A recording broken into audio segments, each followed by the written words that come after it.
readers, welcome to another episode of Not Reading for Content. We are continuing our read of The Devils by Joe Abercrombie. At this point, we are 2/3 of the way through the book, meaning that you should have read to the end of our latest Last Stand. That is the chapter title. Unfortunately, we don't have access to chapter numbers, but if you've got the physical copy, you should have read 361 pages at this point. But before we get into the book, before we warn you to leave, in case you are worried about spoilers, let's get into this week's Bookish Bite. Danny, my question for you is, how blindly do you prefer to enter a book? What is the info that you're okay with knowing? What's the info that you'd prefer to be a surprise when you're picking up a new novel? Ooh. So I think it depends on the genre for me. Ooh, I did not expect this. Please carry on. I think that with fantasy, spoilers are less of a concern for me, and big fantasy, like epic fantasy. If someone tells me like massive plot points, I don't know that I care as much. I don't know that I seek it out either. That's not something that like I'm looking at reviews to see what the big things are. But if someone happens to slip something in, I don't know that that would prevent me from reading or enjoying the story. What I don't want to know, so like another genre that popped into my head was mysteries. Obviously, I don't want to know. I don't want to know who killed the person or who the villain is of the story, if that is supposed to be something that is secretive. So those two genres were the ones that popped into my head. I think that with fantasy, if there is some type of a reveal, like a hidden timeline, there's a couple of books that I have in mind, one of which we read the series together, which I'm not going to say it because it will be a spoiler, but there is like a timeline that's hidden. And if someone had spoiled that for me, I think I would have been upset by that. I still don't know that it would have prevented me from reading the book. So I don't mind going into a book completely blind, but I honestly think I want to know more about a book. I think the more I've gotten into reading, the more I want to know prior to picking a book up, because then I have a means of putting the book down and saying, I don't really want to.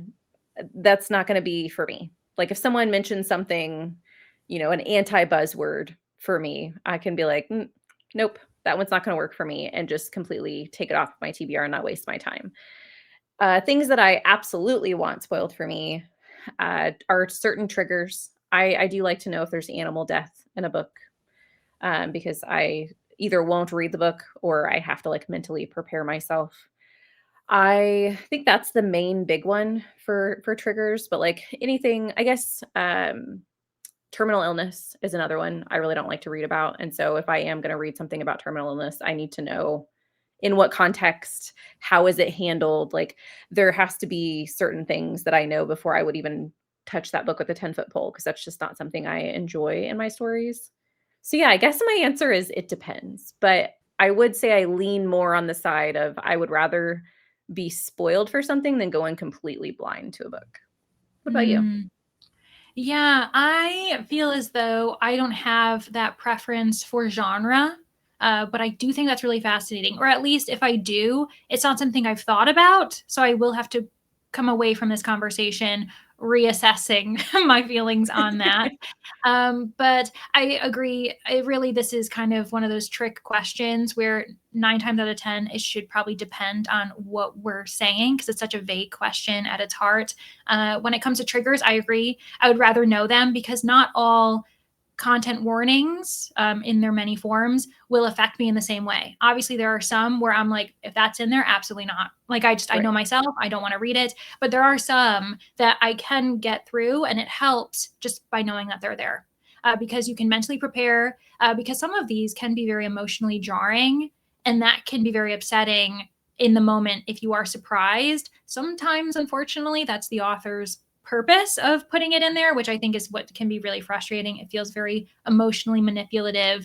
And so I would rather know that going in, and it's for the betterment of everyone if I know it going in. But I agree that certain tropes or other things, just to be ahead of the game, If I'm determined to read it no matter what, it's definitely better for me to know it. Like, for instance, the fact with the Devils being grim dark, I am not someone who avoids it because I don't think I really know or understand grimdark enough. But I do think that people who know me probably know to warn me, this is grimdark, and I'm like, okay, I can reassess my expectations, even though they're not very high as far as like mean or low in Right. general, because I don't really know if I am someone who reads grimdark. But that definitely helped me with this narrative. It also helped me with the type of humor that's in this book. There are many types, and some of them really work for me. But obviously, the potty humor, the jokes about humans' bodily functions, it's just not something that I think is very funny, and it does great on me. So I'm glad I knew going in. Can you Yeah. imagine if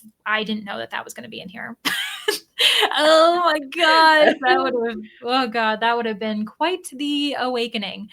So I'm with you on that. Now, obviously, going in blindly, we are towing the line when it comes to spoilers. You already mentioned the idea of the mystery genre, which is among those where the payoff, the satisfaction, can be dependent on how the puzzle is revealed, how it all comes together. Thrillers can be like that as well, and so on and so forth. Just depends on what the plot is focusing on. If it's well written, I don't mind being told some of the synopsis in that way. I don't think that, because I also like to enter it by seeing how it all comes together. So, for instance, a really popular narrative that I was spoiled for was the murder of Roger Ackroyd. I know who murdered Roger Ackroyd. I knew it before I read the book, and I still thoroughly enjoyed basically watching the murderer move about the scene and seeing Yeah. how they do it. But I also get that not everybody likes that.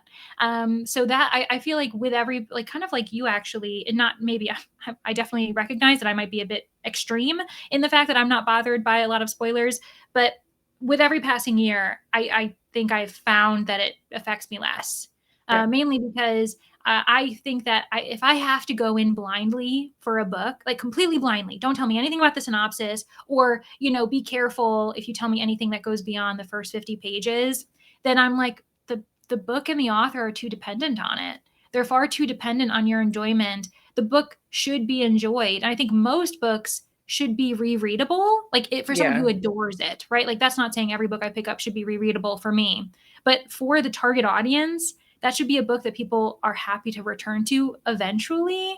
And so that I get a little bit worried about that. But yeah, I think that it can be fun, though. There have been times when we've obviously shared books back and forth, recommending books, and then we're like, I don't want to tell you anything. Like, I want you to be surprised because I enjoyed being Yeah. surprised.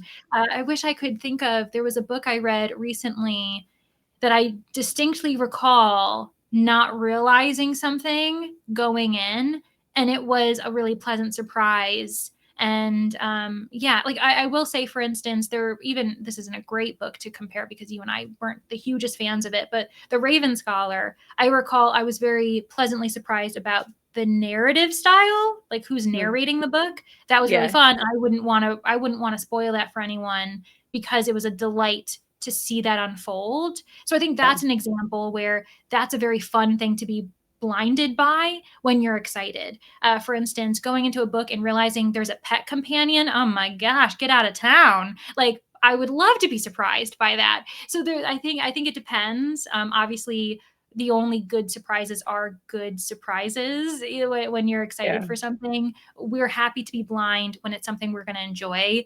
We don't want to be blinded by something we're going to hate, because those emotions will both be heightened. One of them, it's a fun feeling. One of them, it's not a fun feeling. So there we are. Yeah. I couldn't agree more. I'm glad we came to like the conclusion that we both agree, and it still depends. Yep.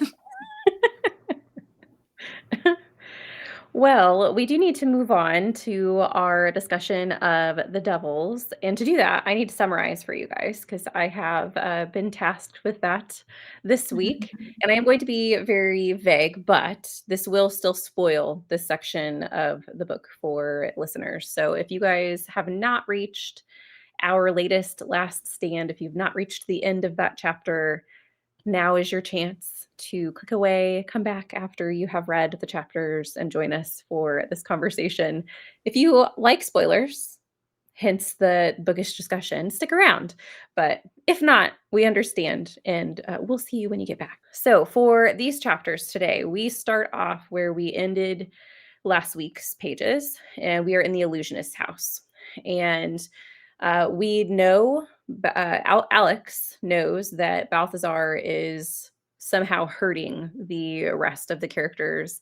I believe it's Alex and the Baron are both outside of the illusionist's grasp, and Alex is desperately trying to get Balthazar to stop his antics, and he won't. And so she ends up punching him in the face, knocks him out, Mhm. and ends up saving everyone. They end up going, they get the object that they were intended to get to be able to board this boat to venture to Troy. And on the venture to Troy, they do end up running into one of Alex's cousins, one of the sons of Eudoxia, and they do have an on-ship brawl, I guess is what I'll call it. And the brawl essentially ends up with all of our characters splitting off into pairs.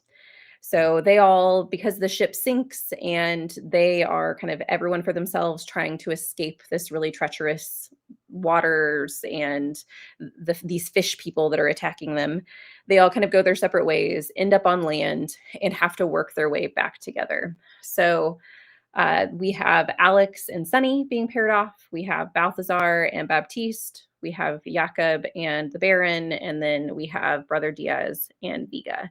And so we get to see them in their own little groupings with their own almost side quests in order to kind of come back together once again for another battle with the third brother of, or the third son. I don't know why I keep saying brother, the third son of Eudoxia. And that's where we ended today's pages, was in this brawl with the third son. So on to the discussion. Well, let's start at the beginning and talk through the scene that we start with, which is Balthazar holding all of the cards, having all of the players in this illusionist house, and also spinning on the sidelines, trying to get out of these papal bindings. What was your reaction to that scene?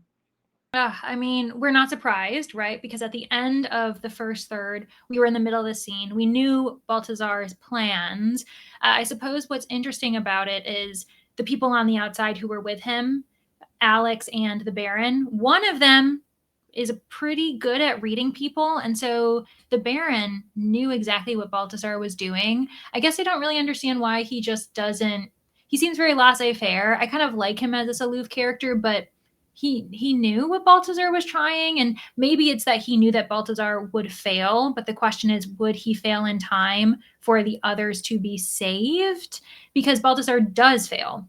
So he has officially at this point tried to break the binding twice. He's failed twice, and we do know that he tries at least one more time again, or at least once or twice, one of them bringing up a demon, and we can get to that scene eventually. But I do like how Alex takes charge, and you actually brought up off camera, off recording, the importance of that scene, which made me appreciate it even more. Yeah, I really like, so Alex in that moment is trying to get Balthazar to stop and to help everyone, because Alex has gotten quite attached to these band of merry men. And she's trying to get him to listen to her, and he's just ignoring her because he is not bound to listen to her or orders by any means. He's bound to listen to Brother Diaz, and he was choking Brother Diaz at that point, I believe. And Alex is trying to help in the chaotic scene of all of it. And she reaches out to the Baron and is like, "Hey, how do I make him listen?" And the Baron, being this aloof character who does not want to get involved, he really just kind of wants to sit back and see what happens, tells her, "You got to figure it out. Like, you're planning on ruling a country, you're going to be an empress, and you can't make one person follow your rule. What are you going to do?" And that's when she hauls off and punches him, which I really enjoyed that scene. I liked her kind of taking her power back, even though that's not really what an empress like a proper, quote unquote proper empress probably would do in that situation. But I really liked it because I think it shows one where she's from. It definitely has like the sass of the piece of shit thief that she thinks that she is, that she's still a little scrappy. But I think it also shows her heart too, because she really in that moment was so intent on him stopping and helping everyone that she was willing to do anything to get him to stop. I agree. And it's a different example of her being tested as someone who's expected to be a leader. Because we mentioned this in the past episode where she had to use her voice one time. After they were at the inn, there was utter chaos, dead bodies everywhere. They didn't really know where to go next. And she's the one who stands up and says, "We are going to Troy. You are all taking me. That's exactly what we're doing." And they all gained a bit of respect for her, could see her potentially, being an empress, being the princess. And now, once again, she's doing it, but with might. With, she's shown that she can use her voice, but she can also use her fist. And I like that dynamic where at least it's having her test herself in different ways. Later on, we see her having to be tested as well to not only trust others, but be trusted to, take care of others. And so this is just another growing moment in the beginning of this second third. And then obviously they very quickly move on. They wrap up quite nicely, get the item from the illusionist's house. I will say it was a bit of a whirlwind. I felt as though I blinked and suddenly we were on a ship, and I was like, "What is happening?" Again, we are no longer on land, which I guess does switch things up for the journey because we did have them on foot for quite some time. They were in carriages on horses. Then when they got ambushed the first time, they start their pilgrimage, and now they've taken the sea as their next version of transport. So that does switch things up. But then while they're there, we get in yet another battle scene with a different cousin, son, brother, whatever you want to call them, one of four. Basically, they're clones at this point. We are face to face with Constance. And now they're all, being tested in a different way. And it's quite bare bones. They're tested to survive.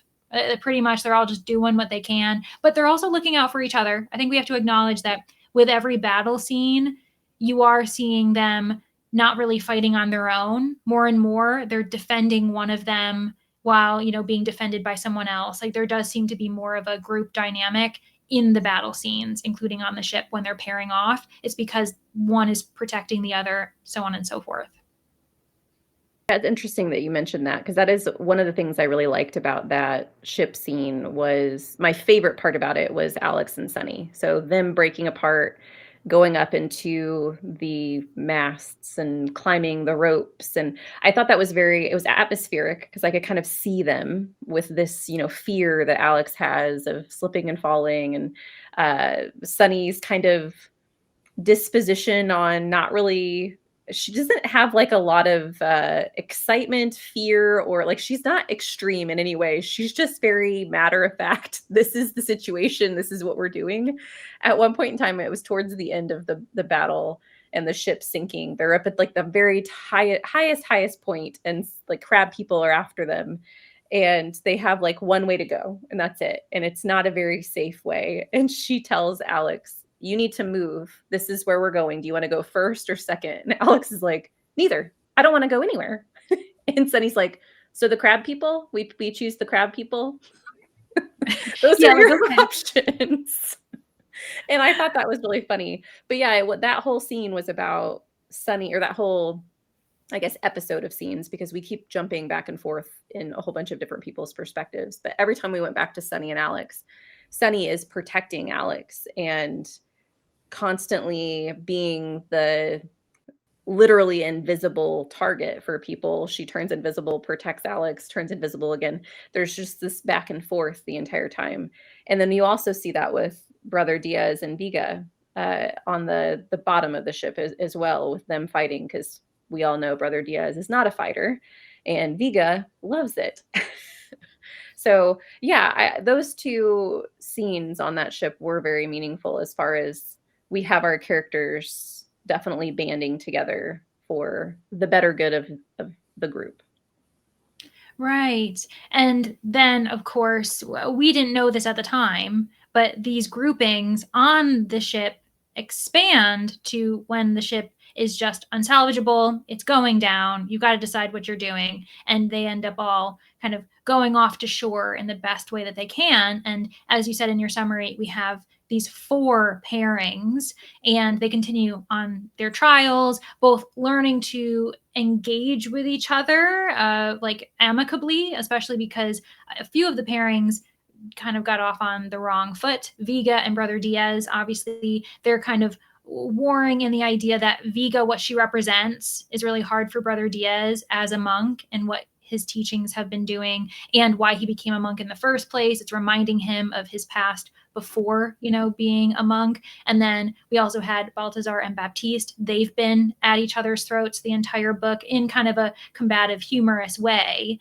And then we've got the other 2 pairings that haven't been combative. They've actually just been pretty amicable. Like Sunny and Alex have, kind of started off being friendly to each other. And then, to my understanding, the vampire, Baron, what's his name? Baron Ricard. And then we have Jakob. They've known each other, I think, for a while. Like, they were kind of a part of the original band of people before the book started.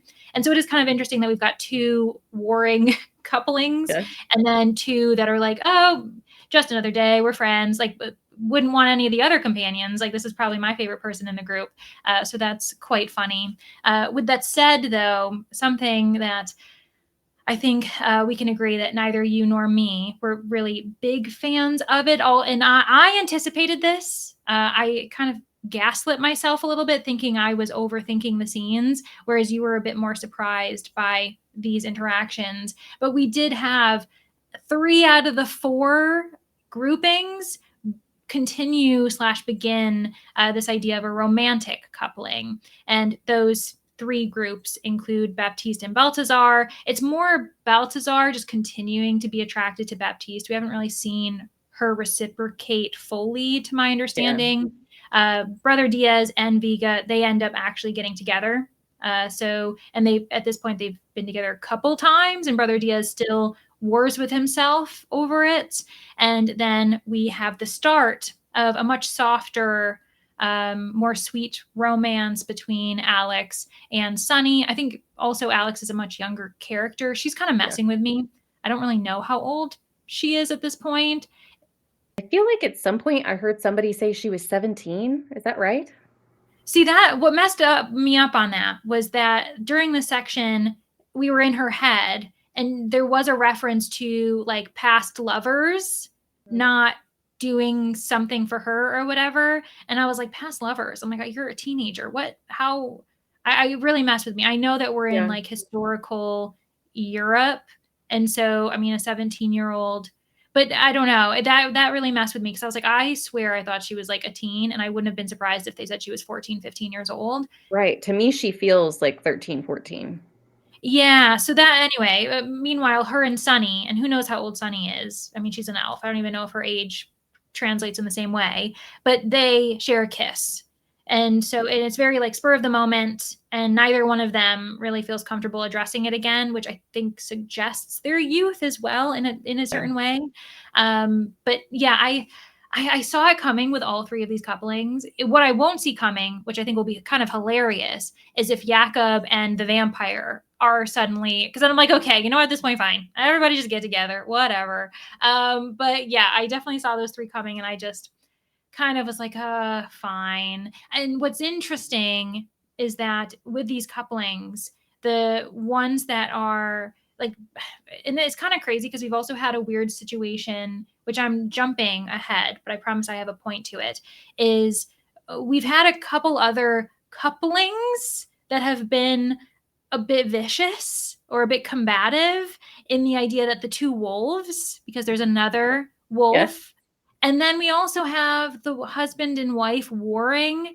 And what I can say is the 2 wolves, the husband and wife, who are, at odds with each other, and then Brother Diaz and Vega, those 3 where we've had, not explicit sexual scenes, by the way, they kind of, it's a lot of times it's public, and people are like, ugh, gross, and they all kind of move on, and we don't really get too much more description beyond the fact that we know what's happening.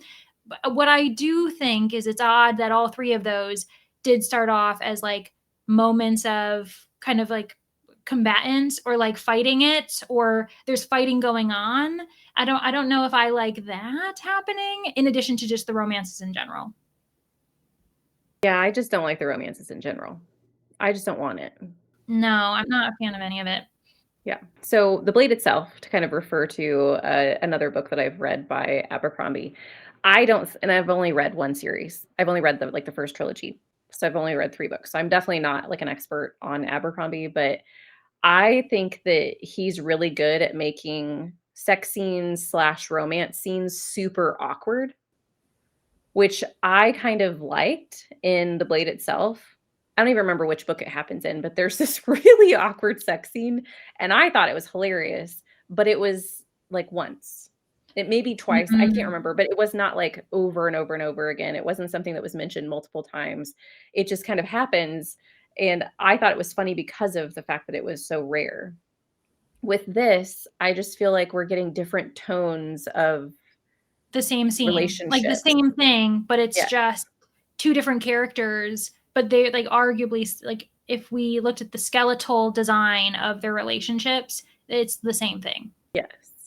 And that leads to kind of, which doesn't really have anything to do with the coupling, but I also, within this section, have seen how much repetition we have just in general with the story, not only Mhm. with the potty humor, but we also had, I think you, when we were talking off camera, you were talking about how they each have like a catchphrase Yeah. that is repeated over and over again.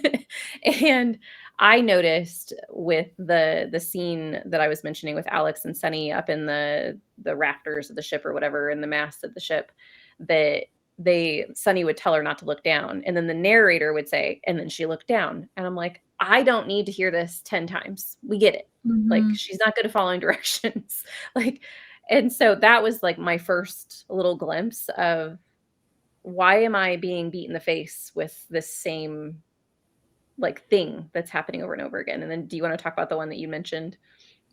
Yeah, similarly, we have Baltazar, who oftentimes he's known for saying, you know, God damn it. And it's like this kind of dramatic thing where it starts building and building and building. And then he finally says it one more time, like in, you know, anger and surprise, whatever it is, frustration. And that's happened a couple times. Mhm. It happened when he was, and we didn't talk about this last episode, when he was, you know, trying to read his runes that were written in his own excrement in the rain.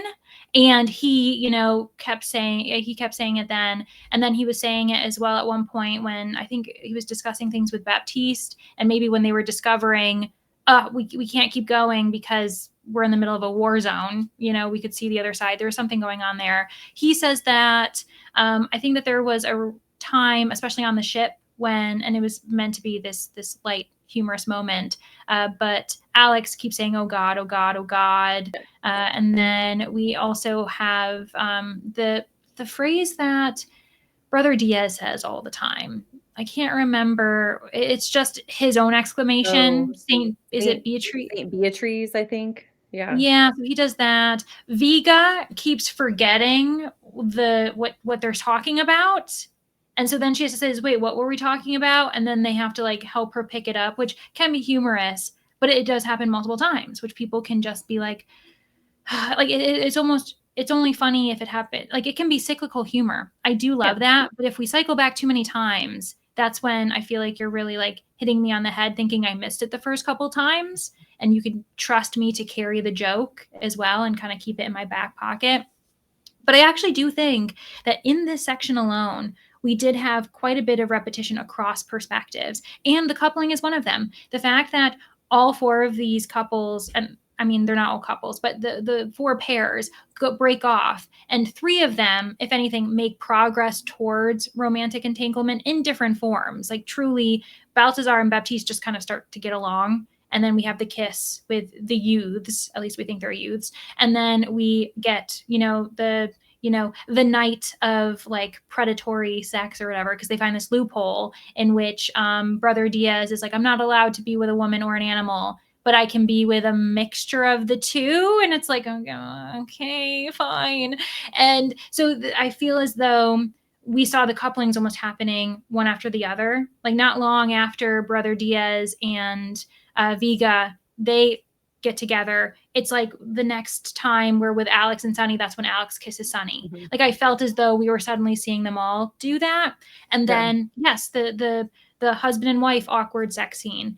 And then not long after, we get and then they're fighting too. They're arguing. People are thinking, oh, we're going to go to war again. Like we're going to have to start battling again. And then suddenly the rage turns into some type of awkward passion. And the same thing happens with the two wolves, because we interact with this Dane wolf and Viga. I did think it was fun that we find out Viga's she's a Swede. And so, there's like this moment of like, oh, a Danish wolf, like, I'm a Swedish one, don't mix me up with him, so I did kind of enjoy the humor surrounding that. But they're getting ready for this like vicious battle. They're like fighting while everyone's like, oh my gosh, there's two like werewolves, what do we do? And then people are like, wait a second, there's a rhythm to it. And they're like, what's good? And then they realize that this moment of rage and like battle turns into another awkward sex scene. And I was like, why we're seeing this same situation.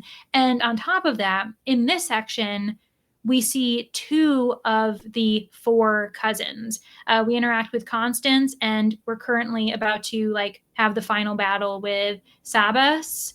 And they are replicas of the first brother we met, and they're pretty much just copy and paste. We have a battle scene, as always. A lot of people die. We get the weird like confident monologue, and the other, like, they're pretty much the same as their other brothers, even though they say, oh, so and so wasn't as good at talking as I was, or wasn't good at swordplay, but I'm great. And I'm like, you all are the same, like all of you, and I can predict that we're eventually going to kill you. Like, I'm like, you're going to die just like your first brother, just like the second brother. Sabas is going to die. That's my prediction. I know it's going to happen. Yeah, for sure. There's no question in my mind. And I don't know what they're going to change about the fourth brother. We only have one brother left. Right. And Eudoxia is dead. So, I mean, Alex has essentially done all of the work that the fourth brother needs to take the throne. So it's really between her and the fourth brother, whoever his name will be. And I mean, this is grimdark, so technically they could all die in the end. And this is a standalone? Is it a standalone, or? I don't know. That will be something to bring up maybe in the next episode. We can look it up and see. I think it is. I'm almost positive it's a standalone. But yeah, I think honestly at this point, I would maybe be happy if they all died. Good riddance. I do like Alex and I like Sunny. Like there are a whole bunch of individual characters that I have enjoyed. But I think this section, this third of the book for me has disappointed me in the character development, because we have been so focused on either battle scenes, which there is some character development in that. Like you've mentioned, you have them kind of creating these bonds and protecting one another and kind of, hashing out their feelings for one another as well in scenes of rage. Like there is character development, but I really liked the kind of quiet moments, the subtle moments that we learned about, like Sunny being in the circus and Viga's family tattooing her. Like those were not moments that were in this like fast-paced chaos. Maybe that's what I don't like, is the pacing. Although I wouldn't want it to be longer, because at this point I just want it to be done. Well, also because we aren't guaranteed that it wouldn't just remain repetitive. I think that's the thing, is we feel as though we haven't made enough growth in the story as far as it being like more dynamic. The characters are making different decisions. If we do pause and think about the fact that Alex has been saved numerous times by Sunny, and now when Sunny is hurt, ends up being kicked by a horse, it is now Alex's, opportunity to prove to Sunny that she can also protect her. And because both of these characters have a really hard time trusting, not really, being able to rely on anyone or really expect much from anyone. And so there is growth there. And yet, again, it still feels repetitive. It feels as though we're just expecting them to be in dangerous situations again. And everyone who is dying is kind of like not important. You know, Yeah. this is what I have my own issue with, you know, like war fantasy, war books in general. It can be a historical, you know, fiction in World War II or something like that, or battle scenes of any form. A lot of times you're just seeing a bunch of anonymous people die, and it's shocking. I mean, it is war. Like it should happen. I know it sounds really weird to say, but you know, you expect that Yeah. on a battlefield and in battles in general like this. And we've seen numerous characters with their, you know, intestines outside of their bodies and like various things happening, and yet it just, I for me it feels a bit numbing because I'm just thinking none of these people were important like to the story. Right. Our 8 primary characters are all still, you know, good to go. They're beaten up. They definitely are going to be traumatized by the end, but they are moving forward. And yet they just keep coming up against a new monster, new versions. You know, we had the like farm animal humans, and then we had the sea humans, you know, with tentacles and things, but they're basically fighting the same, like the same monster, especially when the brothers are exactly the same. It's just a different location. You're basically redoing the level, but in a Yeah. different locale. Well, maybe that's why maybe that's where the comment that I made as far as like I would be happy if they all died because that would at least be change. I swear, if Mm. this book has the resurrection trope in it, I'm gonna flip a brick. Like, I'm not gonna be happy if one of our obviously, we already had that a little bit with Jakob's character with, you know, we didn't know about the curse originally that he was gonna come back to life, and he does die in that first battle scene and comes Mm-hmm. back. That I was okay with because there were enough breadcrumbs that I kind of like you could figure it out ahead of time. But if it happens now, where let's say Baptiste dies or Brother Diaz dies protecting them, whatever, and then they save him. Nope. Nope. He should die. If that happens, they have to die or I'm going to be really bad because it is just real it's really repetitive and in that scenario I think it's predictable. If we do it and end up getting to the end of the battle scene that we're in now and then we face off with the fourth cousin and no one in our band dies even though we know in the past like Balthazar has talked about all of the magicians have died. We talked about all the people that Vega has killed. And you're telling me in this one mission that we join this band of people, nobody dies? Yeah. Yeah, and that kind of goes back to something that I had a bit of an issue with in the last episode where we were discussing the first third, where there was clearly a significant amount of history that we Mhm. didn't get to see, and yet we're relying on that to basically reinforce that it is dangerous, that, you know, this band of characters may not remain the band that they are because they've had to replace people, like people have been lost, and then, you know, there's those core characters who've just lived longer, like they're still going, but there's that idea, like I think at one point they had a goblin, again they had another, you know, sorcerer, and they keep listing these characters who at one point were part of their group, and like you said, either Vega, you know, killed them because she's done that quite a bit, or yeah, some other demise ended up meeting them, and yet here we've got this big mission, and it's probably the most dangerous of them all, right? This Yeah. idea that it's far more important than anything else they've had to do before, and yet no one has, you know, perished or anything. It's just Jakob is just looking worse for wear because he's died a couple of times on this trip, and yeah, so he's the only one who's died, but he hasn't died. I want to know what happens from here because I want to know if the book turns it around for me, and for you if you know enjoy the ending more. So we need to get to reading, but before we do that, we have to answer our 3 questions. So our 3 questions are always number 1, what do you rate this section of the book? Number 2 what is number 2? Number 2 is favorite character. Favorite character? Mm-hmm. Mhm. And then number 3, do we have any predictions or questions that we want answered prior to the end of the book?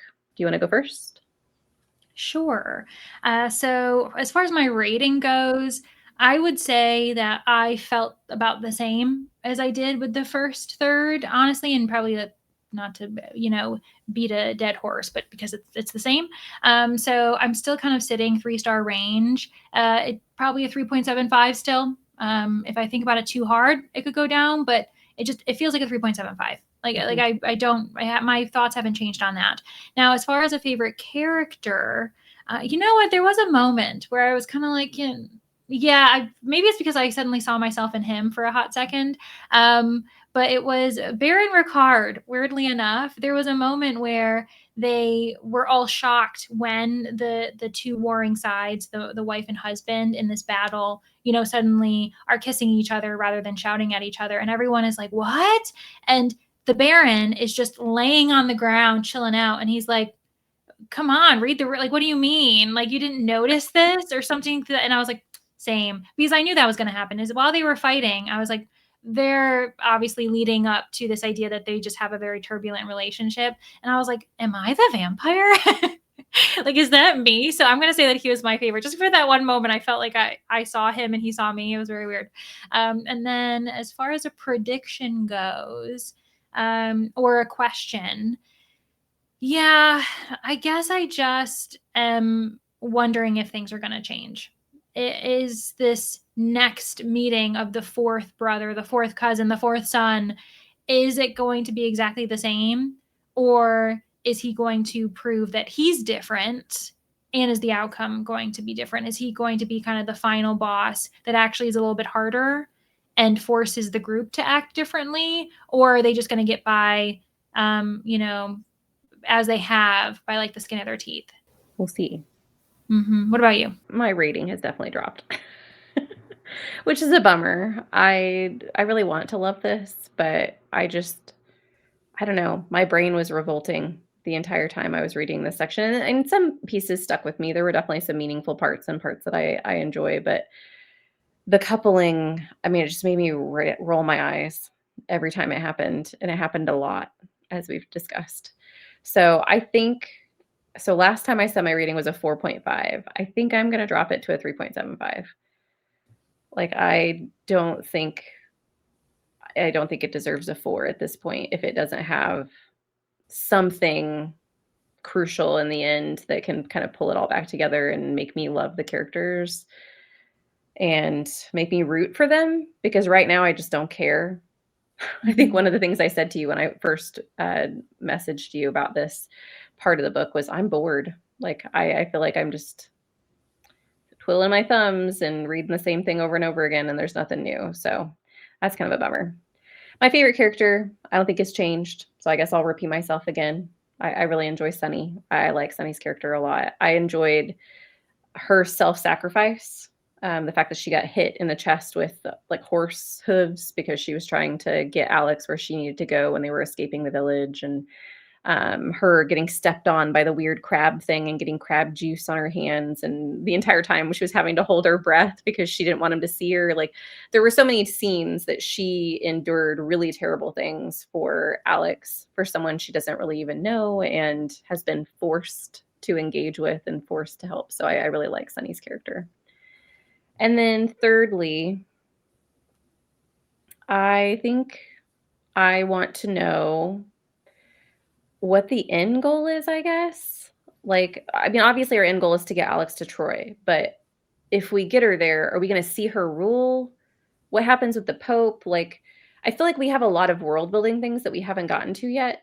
And we only have, I mean, I know we have 180 pages left, so I'm not saying that we have a small chunk of the book left, but I don't think that's enough to tie everything up and give me the satisfaction that I want. So I guess my question, since I didn't actually ask a question in any of that rambling that I just gave, is are we just going to stop with Alex becoming Empress, or are we going to see past that point and see where our characters go from there?